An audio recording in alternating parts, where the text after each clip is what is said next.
రాష్ట్రంలోని పరిస్థితులపై deputy CM Pawan Kalyan మరోసారి సంచలన వ్యాఖ్యలు చేశారు. కలెక్టర్ల ఎస్పీల రెండో రోజు సమావేశంలో పవన్ కళ్యాణ్ రాష్ట్రంలో జరుగుతున్న భూదందాలపైన ప్రస్తావన తీసుకొని వచ్చారు. ఆ రెవెన్యూ సమస్యలపైన చర్చ జరుగుతూ ఉన్న సమయంలోనే పవన్ కళ్యాణ్ జోక్యం చేసుకుని తన దృష్టికి అనేక అంశాలు వస్తూ ఉన్నాయంటూ వ్యాఖ్యానించారు. మరీ ముఖ్యంగా విశాఖ జోన్ లో పెద్ద ఎత్తున భూదందాలు సాగుతూ ఉన్నాయి. నేరుగా రాజకీయ నాయకులు జోక్యం చేసుకుంటున్నారు, సెటిల్మెంట్లు చేస్తూ ఉన్నారు. రాజకీయ నాయకులు ఇన్వాల్వ్ అవడంతో అధికారులు కూడా ఏమీ చేయలేకపోతున్నారు. కాబట్టి దీనిపైన మీరు గట్టిగా హెచ్చరికలు జారీ చేయాలి అని ముఖ్యమంత్రి చంద్రబాబు నాయుడు గారిని పవన్ కళ్యాణ్ గారు విజ్ఞప్తి చేశారు. అయితే పవన్ కళ్యాణ్ ఇంత సీరియస్ గా విజ్ఞప్తి చేస్తే చంద్రబాబు నాయుడు గారు పవన్ కళ్యాణ్ గారు చెప్పారు కదా అన్నట్టుగా జిల్లా ఎస్పీలకు కలెక్టర్లు ఈడే ఉన్నారు. ఎస్పీలు కలెక్టర్లు మీ అందరికీ చెప్తున్నాను, ఉత్తరాంధ్రకు సంబంధించిన ఐదారు జిల్లాల్లో ఇలాంటి జరుగుతున్నాయని డిప్యూటీ సీఎం పవన్ కళ్యాణ్ గారు చెప్తున్నారు.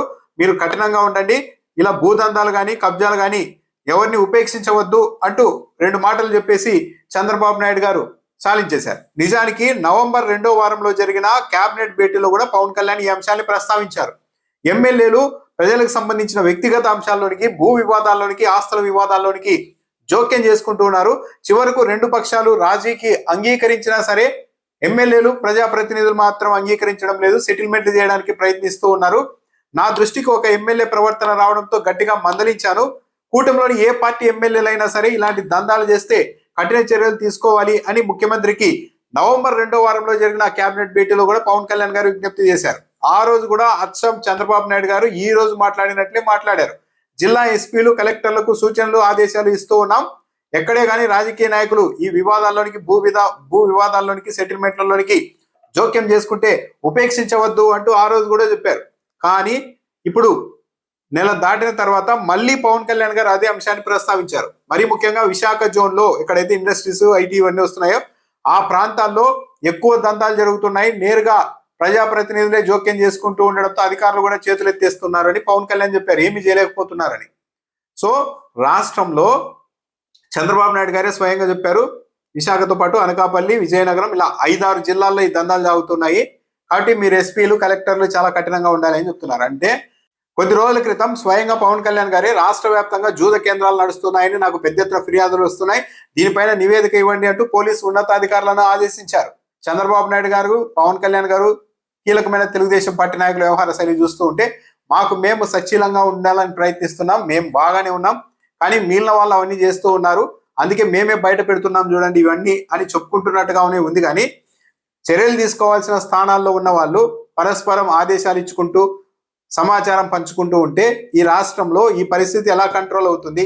తెలుగుదేశం పార్టీ స్థానిక నాయకులను అడిగితే ఇక పై స్థాయి వాళ్ళు పై స్థాయిలో చేసుకుంటున్నారు, మేము కింది స్థాయిలో చేసుకోవాలి కదా, డబ్బులు సంపాదించకపోతే నెక్స్ట్ ఎలక్షన్ లో కనీసం ఎమ్మెల్యే టికెట్ అయినా మాకు ఇస్తారా? మొన్నటి ఎన్నికల్లో డబ్బులు ఉండబట్టే కదా టికెట్ ఇచ్చారు. ఈ ఫార్ములాతో జనసేన, టీడీపీ, బీజేపీ ఎమ్మెల్యేలు కింద పనిచేస్తూ ఉన్నారు. పెద్దలు అమరావతి కావచ్చు, రూపాయికి ₹1 భూముల విషయంలో కావచ్చు, వాళ్ళు కావాల్సింది వాళ్ళు చేసుకుంటూ ఉన్నప్పుడు మా నియోజకవర్గాల పరిధిలో మేము చేసుకోవాలి కదా అనే స్థాయికి రాష్ట్రంలో రాజకీయ నాయకుల పరిస్థితి వెళ్ళిపోయింది. ఇంత సీనియర్ ముఖ్యమంత్రిగా ఉన్న చంద్రబాబు నాయుడు గారు మాత్రం దేన్ని కంట్రోల్ చేయడం లేదు. కేవలం మాటలు, ఆగ్రహం వ్యక్తం చేశారు, అసంతృప్తి వ్యక్తం చేశారు, ఇంకోసారి ఇలా జరిగితే కఠిన చర్యలు తప్పవని హెచ్చరించారు అంటూ పత్రికల్లో రాయడమే కానీ ఇప్పటి వరకు ఒక కఠిన చర్య లేదు, ఒకరి మీద యాక్షన్ కూడా లేదు. దానివల్ల ఎమ్మెల్యేలు కూడా ఓకే చంద్రబాబు నాయుడు గారు అలా అంటుంటారు, మన పని మనం చేసుకుంటూ వెళ్ళిపోవాల్సిందే, ఇండైరెక్ట్ గా మనకి అధినేత అదే సూచన ఇస్తున్నారు అని వాళ్ళు భావించే పరిస్థితి వెళ్ళిపోయారు. ఇక్కడ గమనించాల్సింది ఏంటంటే తెలుగుదేశం పార్టీ ఎమ్మెల్యేలు కూటమి ఎమ్మెల్యేల మీద అధికారంలోకి వచ్చిన తొలి రోజు నుండి అనేక ఆరోపణలు వస్తున్నాయి, కబ్జా ఆరోపణలు వస్తున్నాయి, సెటిల్మెంట్లు, పరిశ్రమల నుంచి డబ్బులు వసూలు చేయడం, బెదిరించడం, కాంట్రాక్టులు ఇవ్వాల్సిందిగా ప్రైవేట్ సంస్థల మీద, సిమెంట్ కంపెనీల మీద ఒత్తిడి తేవడం, ఇలాంటి దందాలు నిత్యం జరుగుతున్నాయి. చివరకు చికెన్ మార్కెట్లలో కూడా ఇన్వాల్వ్ అయిపోతున్నారు, చికెన్ లో కూడా కమిషన్ వసూలు చేస్తూ ఉన్నారు. గుళ్ళ దగ్గర చివరకు కొబ్బరికాయల దగ్గర కూడా ఎమ్మెల్యేలు వాళ్ళ భర్తలు జోక్యం చేసుకొని డబ్బులు వసూలు చేస్తున్నారన్న ఆరోపణలు వస్తున్నా ఇప్పటి వరకు చంద్రబాబు నాయుడు గారు ఒక్క ఎమ్మెల్యే మీద కూడా చర్యలు తీసుకోలేదు.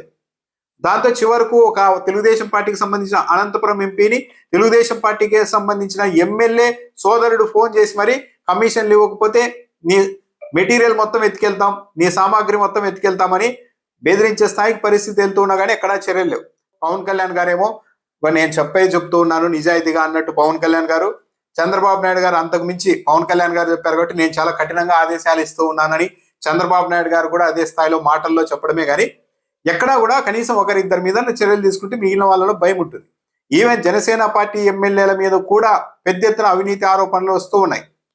కానీ జనసేన పార్టీ నుంచి కూడా ఆ ఎమ్మెల్యేల మీద చర్యలు కూడా లేవు.